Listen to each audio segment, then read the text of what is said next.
Okay, YouTube, in my last couple of videos we've been working on setting up trig ratios in a right triangle situation, as well as evaluating trig ratios of given degree measurements on a calculator. And using those two things combined now, what we're going to do is we're going to solve a couple of right triangles using what we know about trig ratios themselves. So when it comes to solving a right triangle, recall that solving a right triangle means, or any triangle for that matter, means coming up with the missing measurements that you don't have on it.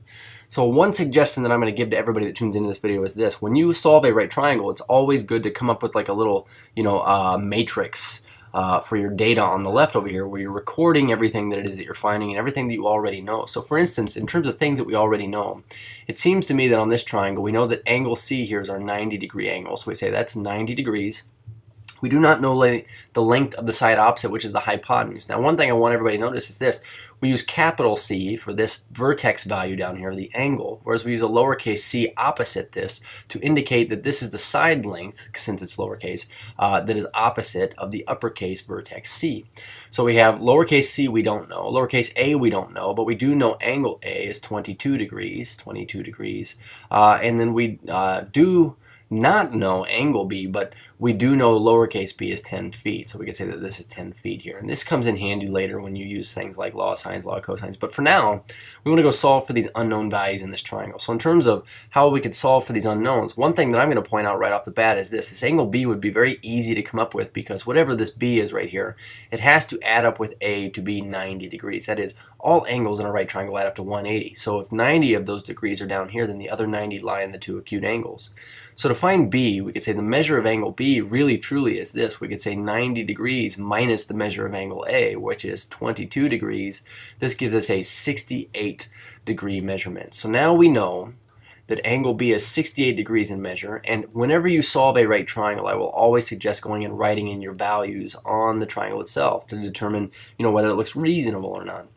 So now, knowing this, what we want to do is go solve for side lengths A and C. Now, in a typical instance, we could use maybe Pythagoras, but see, we only know one of the three side lengths on this right triangle. So that's not going to help us to use Pythagoras, even though it's still valid.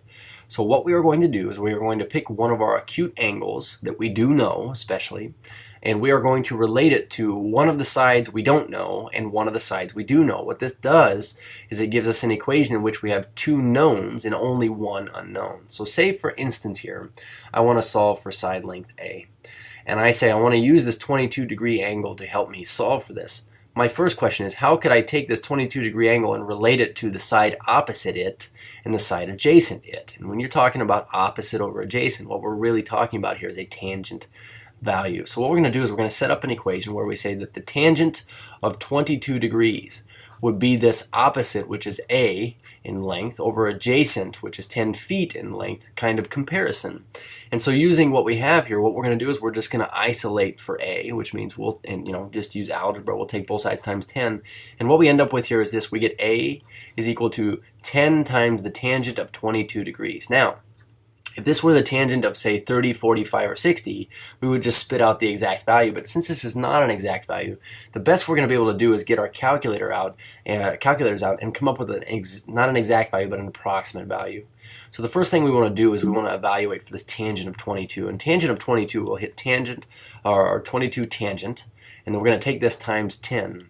But we get a value that, if we're going to go side lengths here, one rule of thumb is that you always go one extra place value in terms of your decimal than what your original initial side lengths went. So since my 10 is a whole number, it goes out to the nearest whole, I'm going to carry this out to the nearest tenth, which means this is 4.04. We'll round the 0 to keeping it a 0, and we say 4.0. So we say this: A is approximately 4.0, and this is very important that we label it, so feet. So I'm going to go ahead and fill this in up here. We say 4.0 feet, and I'm also going to write this on my triangle, approximately 4.0 feet. Now, one thing I do want to mention is at this point we could probably use Pythagoras to come up with a value for C. It is just that if we use Pythagoras, you have to understand that this was rounded. And so using a rounded value to come up with another approximate value is going to throw this value off even more.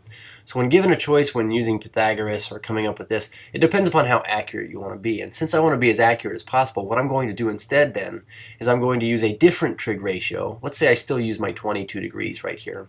What could I do to compare this 22 that I know to this other 10 that I knew for certain, and this hypotenuse length that I didn't know. And so we could say, well, 22, I have the side adjacent and I have the hypotenuse. We say adjacent over hypotenuse. This is our cosine value. Okay, so we would say cosine of 22 degrees is equal to our adjacent side over our hypotenuse. Now you notice, I hope you notice in this instance that the C is in the basement. So to get this C out of the basement, one thing we could do is we could multiply both sides times C. This is going to eliminate this on the right, and so we have C times the cosine of 22 degrees is equal to just 10. And now we have to realize that the cosine of 22 degrees, that's just a number. It's some decimal. So we're going to divide both sides by this, which eliminates it from the left, and we get C is exactly equal to 10 over the cosine of 22 degrees. So now, since we want an approximate value, what I'm going to do here is this. I'm going to say, all right, take 10 divided by, and in parentheses I'm going to work out 22, the cosine of that is that. And so 10 divided by this value comes out to be about 10.78, so we're going to call this about 10.8. And we were measuring this 10.8 in feet. So this 10.8 feet here, again, I'm going to go write this up here. We say 10.8-ish feet, and we're going to go write this on a triangle, 10.8-ish feet. And the very last thing we should always do is come up with this idea of whether it's reasonable or not. To think that this would be 4 and this would be 10.8. And, you know, given the fact that this was a very small angle right here, I can imagine that the side opposite is not very long in length.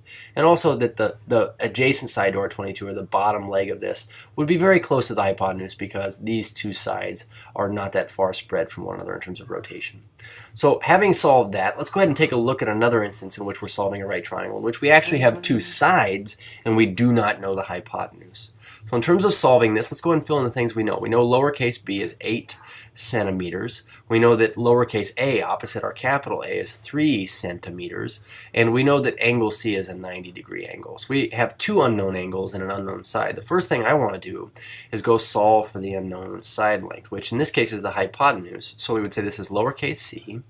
We have 8 squared plus 3 squared is c squared. So we have 64 plus 9 is c squared, which gives us 75 equal to c squared. So now solving this, we'll just take the square root. And it is important that we simplify this root 75. That is to say that that 75 right there is really 25 times 2. And we know the square root of 25 is 5. So we say c is equal to exactly 5 root 2. So we have 5 root 2 goes on the triangle. We have 5 root 2 on the triangle and off on the side. So now, how is it that we solve for an angle and we don't know two of the angles, but we only know this one? These could be many things. Actually, they're only one thing they could be. But in terms of using one or the other to solve for the other one, we can't just say 90 minus the one gives us the other because we don't know either of these. So what we're going to do here is we're going to pick one of our acute angles. In this case, I'm going to go with A. And I'm going to say I would like to set up a trig ratio that would compare this unknown thing, unknown angle, to two known sides. Because if I have two knowns and one unknown, then I can solve for the unknown. So we say, how about my opposite side over my adjacent side? And again, opposite over adjacent, that is a tangent value. So we're going to write tangent of our angle. In this case, it's tangent of angle A. And that would have to be equal to 3 over 8. So the way we go about solving something like this, and this is very interesting, you get your calculator, and what I want everybody to find for now is this. Without going too much into the definition, I'm going to hit second, but right behind your tangent key you have this tangent inverse button. And by definition, the job of tangent inverse is to undo our tangent function. So we are going to, in this instance, showing my work, we are going to take the tangent inverse of both sides. What you do to one side, you do to the other. And what that does is these tangent inverse and tangent functions cancel out, and we get left with A is equal to the tangent inverse of 3 over 8. So what we are going to do is we're going to convert this to a decimal first. We're going to get an approximate value for it. So I'm going to get my calculator, and I'm going to type in 3 divided by 8. And so I have this decimal here, 0.375, which is the value of what is on the inside of this. And we're going to hit tangent inverse, and what do you know? What it does is it spits out an angle. So we're going to carry this angle out to the nearest, say, I don't know, tenth. So we say 20.6 degrees. So we have approximately A is 20.6 degrees. And if we know that that's 20.6 degrees, again, what we could do is we could say, well, 90 minus 20.6 0.6 is going to yield this other angle here, which is 69.4. So 69.4. So the last responsibility we have is to go fill these in. We have a 20.6 degree angle and a 69.4 degree angle. And the question is whether this all looks reasonable, and it entirely does. Okay, so that is how you solve a right triangle, especially when you have a calculator available. Cheers.